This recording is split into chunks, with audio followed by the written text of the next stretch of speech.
Hej allihopa, jag heter Christian och jag går på Fredriksberg gymnasium i klassen 3 U. I den här klassen har vi studierättningen samhälle och politik på A-nivå. Det har vi 3 år och det är det högsta man kan ha i Danmark.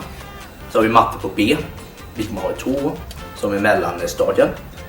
Och så har vi naturgeografi och det har vi på B-nivå, vilket också är mellanstadiet, men det är det högsta man kan ha här i Danmark. Skolan har 656 elever och 80 lärare.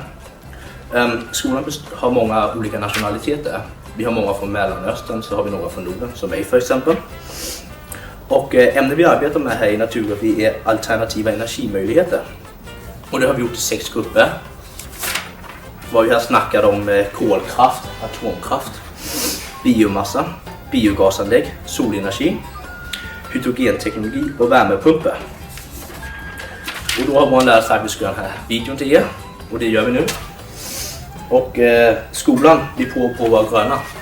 Därför har vi solceller som driver vår hiss här på skolan. Och här senare idag som med här ska vi till Roskilde och höra om vindenergi. Och det ligger här. Och nu kommer en presentation av de olika grupperna. Hej, jeg hedder Mikkel Dus. Hej, jeg hedder Salle Dauti. Hej, jeg hedder Diana Larsen. Hej, jeg hedder Sofine Rose. Og vi har ikke fornyelig energi, såsom kulkraftværker. Hej, jeg hedder Sara Hansen. Hej, jeg hedder Stephanie Sandrine Barrier. Hej, jeg hedder Christine Nielsen. Og jeg hedder Riyad Abdevic, og vi mangler en person, som hedder Karoline Jacobsen. Vi arbejder med varmepumper, som fungerer som en kraftmaskine, og det modsatte er et køleskab. Hej, jeg hedder Victor Biskov. Og jeg hedder Anna Poulsen, og vi mangler 2 andre elever i vores gruppe. Vi mangler Cecilie Sester og Sabrina Hamadi. Og vi har om fremtidsteknologier, og det indebærer sådan noget som hydrogenteknologi og brændselsceller.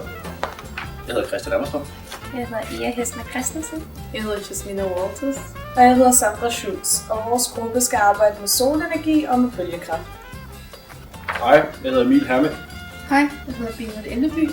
Hej, jeg hedder Anne-Sophie Tørste. Hej, jeg hedder Anna Schøler. Og jeg hedder Katrine Bistrup. Vi har haft om biogasanlæg, og hvordan vi kan udnytte biogas som energi til opvarmning af huse osv. Jeg hedder Anne-Sophie Tambo Jonsen. Jeg hedder Victor Ludvigsen. Jeg hedder Dunja Kahil. Jeg hedder Nicolaj K. Mortensen. Vi har om udnyttelsesmuligheder af biomasse